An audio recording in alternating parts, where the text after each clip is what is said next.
Hello, my name is Fred Haight, and today I'm representing the Foundation for the Revival of Classical Culture in New York City. Our foundation holds regular summer school for kids with music and science that is fun, not boring, because we actually get the construction materials and recreate the experiments, and a regular chorus so that young people can enjoy the joys of choral singing. On December 18th, we are sponsoring a special concert on Antonin Dvorak. America is an idea, not just a place, at New York's prestigious and beautiful Carnegie Hall. We would like young people like yourselves to come and join us there, so I thought today I would tell you just a little bit of what this is all about. Many of you will be familiar with great civil rights leaders such as Martin Luther King, or going back over a century, Frederick Douglass, or Booker T. Washington. But how many of you have ever heard of Jeanette Thurber? If you haven't heard of her, it's a shame, because she should be celebrated as one of our greatest civil rights leaders. Together with the great composer Antonin Dvorak, she launched what was one of the most important musical, political, and civil rights movements in the history of not only the USA, but the world. She founded the National Conservatory of Music in New York City. She had a very specific idea in mind. Under the leadership of President Abraham Lincoln, the Civil War was won, the country remained united. In the period of Reconstruction, the freed slaves and their children and others of African American descent made great progress. Here you see a photograph of the first members of Congress of African American descent. It's about 150 years ago. But not everyone was happy with this. There was still a lot of racism around. The Ku Klux Klan was formed to oppose these developments, and what set in was what was known as the Jim Crow reaction, which began to reverse these civil rights with things like separate drinking fountains and bathrooms for white and black people, and disguised forms of slavery, such as sharecropping or arresting huge numbers of African Americans and then using them as prison labor. Mrs. Thurber and her friends were afraid that all the gains that had been made in civil rights would be reversed. So one of the things that she did at the National Conservatory was to offer free tuition for disadvantaged people. That included women, the blind, but especially African Americans. All African American applicants were offered free tuition. She felt that training people in the most cultured and beautiful music of the world, classical music, was the best way to overcome racist stereotypes. She went even further than that. She insisted that an American school of musical composition could be based on the plantation melodies of the Deep South, the spirituals invented by the slaves as they toiled in the fields. To accomplish this, she needed not just any composer, but really only one man would do. Antonin Dvorak, one of the most famous composers in the world, but a man who was involved in his own people's fight for freedom and independence in Bohemia, or what is today called the Czech Republic. Dvorak agreed with the project and was interviewed in the newspapers saying, quote, "In the Negro melodies of America, I find all that is needed for a great and noble school of music." Do you think this was universally accepted peacefully, or do you think there was a storm of protest over it? Of course there was. The same people who were leading the Jim Crow reaction opposed Dvorak fully. Not only was he saying that you could base a national school of music on Negro melodies, he was talking about melodies that were invented by slaves as they toiled in the plantations, people who had no musical education whatsoever. How can you found a school of music on music created by people who can't even read and write music? They protested.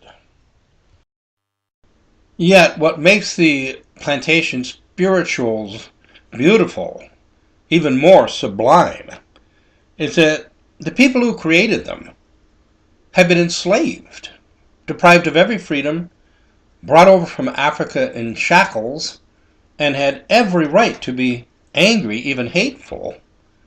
But the music that they produced lacked any of that. In fact, the music was full of love, and a special kind of love known as agape, the highest form of love of God and love of mankind. It expressed a confidence that one day the idea that all men are created equal would be realized, even if it was only in heaven. And that quality is classical. Mrs. Thurber sent the young African-American voice student from her conservatory, Harry Burleigh, over to Dvorak's apartment on a regular basis to sing these spirituals for him, and Burleigh reports that Dvorak loved them. But Dvorak was also a man who had been an advocate of his own people's right to freedom, and asked Burleigh, he said, "Burleigh, don't just tell me about your people's music, tell me about your people's struggles." Burleigh's family was from Erie, Pennsylvania, and was very active in the Underground Railroad, which helped escaped slaves from the Deep South cross over the border into the at least promised freedom of Canada. Burleigh tells us that one of Dvorak's favorite songs was "Swing Low, Sweet Chariot."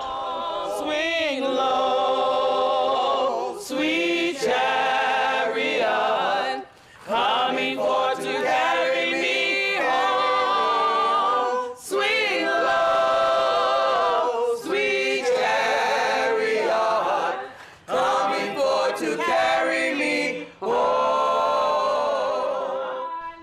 This song was the favorite spiritual of Harriet Tubman, leader of the Underground Railroad. Why? It was what was widely known as a code song for the Underground Railroad.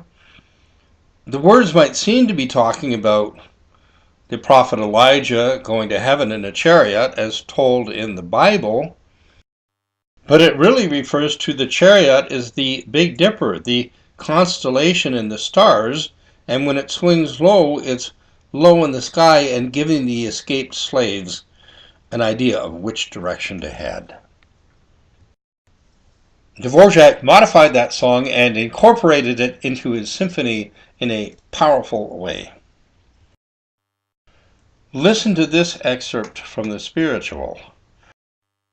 Chariot, coming for to carry me home. And compare it to this excerpt from the symphony.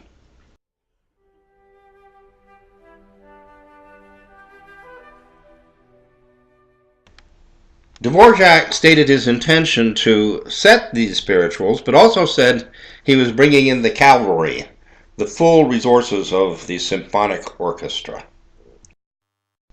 The derivation of the symphonic theme from the spiritual is undeniable, yet Harry Burleigh had to insist on these matters vehemently decades later because some people said there was nothing American about the music at all. They argued that Dvorak was homesick, didn't understand anything about the United States, and basically just wrote bohemian music while he was over here. I suspect that these people would not have had as much difficulty accepting the New World Symphony as American music if Dvorak had limited his inspiration to white folk songs. In the New World Symphony, Dvorak takes this theme, based on, I believe, the powerful Underground Railroad concept of Swing Low, Sweet Chariot, and runs with it.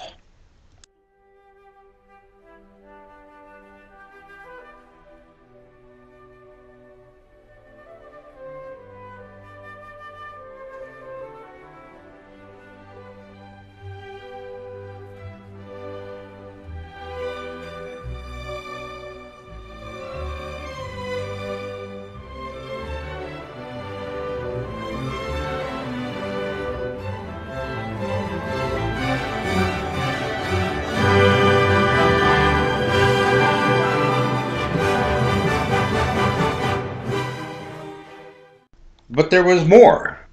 Mrs. Thurber, Dvorak, and their associates were also concerned with the plight of Native Americans.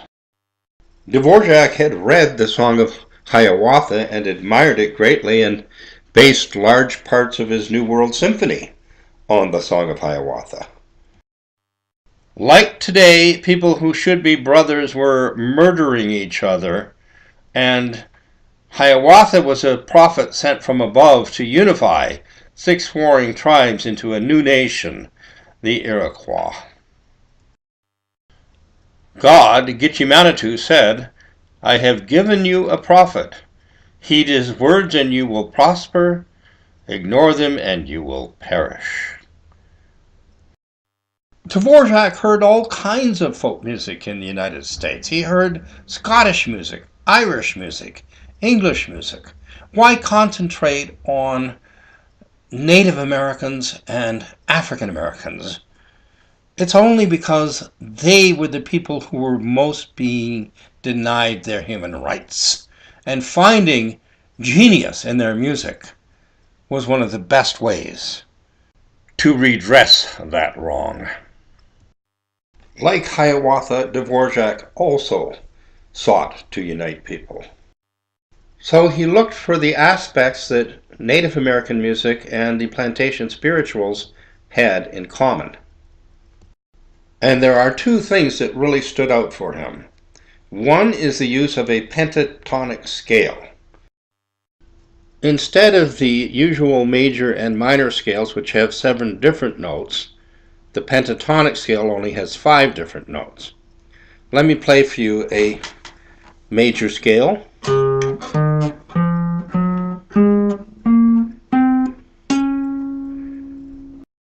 Then I will play one pentatonic version of that scale.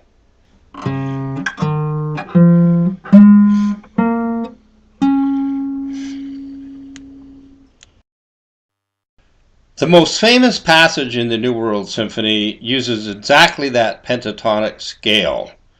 It describes a scene from the Song of Hiawatha.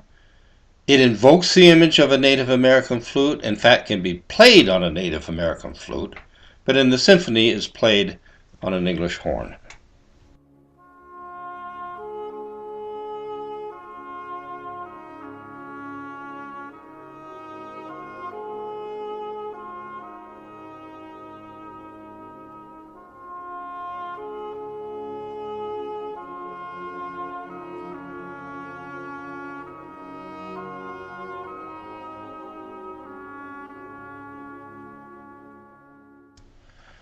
The opening of Dvorak's American Quartet, which will be played on December 18th at Carnegie Hall, and which was written in the United States, also begins with such a pentatonic scale.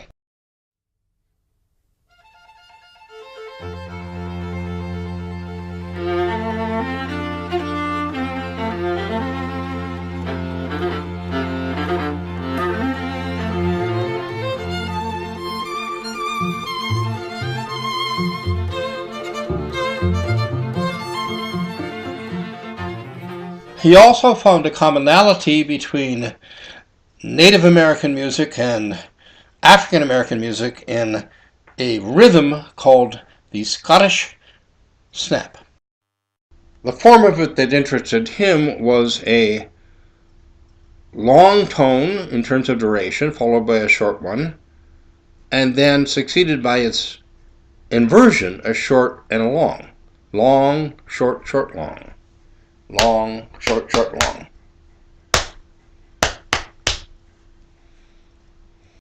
It originates in language. There are some languages where you just don't get a Scottish snap. You can hear why it's called a Scottish snap in this poem by Robert Burns. Can a buddy meet a buddy coming through the rye? Or when sung, can a buddy meet a buddy coming through the rye? It's clear in Swing Low, Sweet Chariot on the word chariot. Chariot, chariot.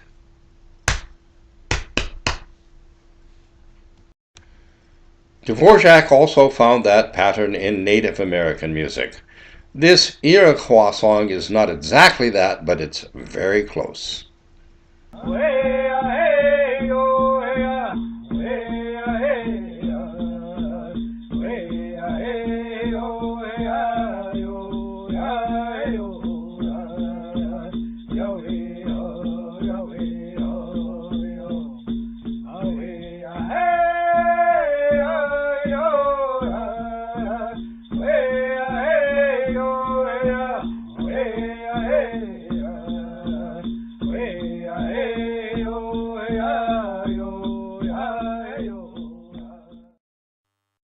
The main theme of the first movement of the New World Symphony comes from this rhythm.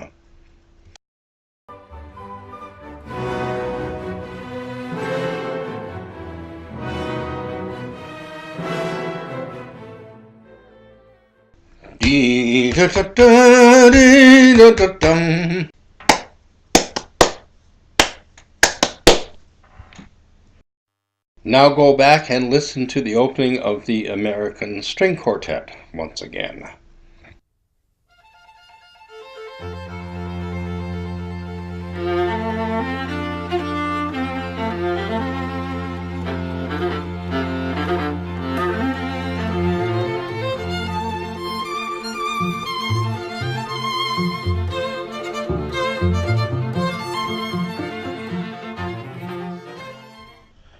I will isolate that Scottish snap for you.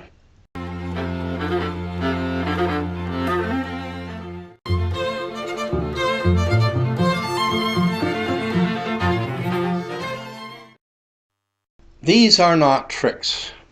When in Spillville, Iowa, Dvorak, who knew hundreds of ancient forgotten Czech folk songs, would sit down at the organ and play them for his fellow Czechs, and they would be moved to tears even though they'd never heard the songs before, because there was something about the meter, the melody, the harmony in them that was Czech, but universal at the same time. Thus Dvorak invoked an American spirit while seldom quoting American songs. People who think that he did not take America into his heart either have not studied him closely enough or have a bias against him for the degree to which he recognized the Native American and African American inputs into that American spirit. This was a continuation of what he had done before. He seldom quoted Czech folk songs. He sought out their spirit and musical foundations. On December 18th, you will hear his piano quintet in A major, written 4 years before he came to the United States. The spirit that required Mrs. Thurber to engage him is obvious in this music. He did not just investigate Bohemian music, he investigated all Slavic music, and at the instigation of his friend Tchaikovsky, paid a visit to Russia to learn more about it.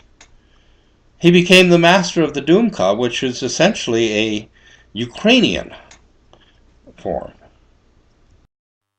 The Dumka is a form of poem or ballad, and the word itself literally means thought or idea. The piano quintet contains a beautiful Doom-Ka, and as usual, Dvorak does not quote any existing one.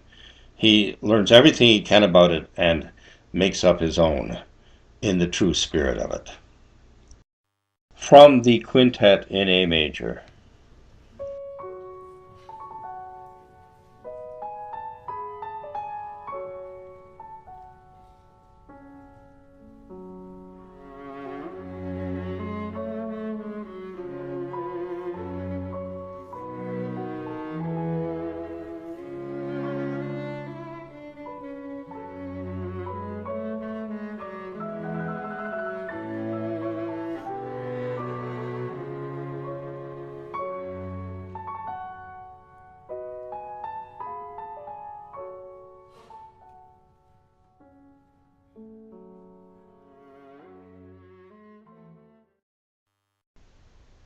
The Doom-Ka involves a transition from this type of melancholy to exuberance.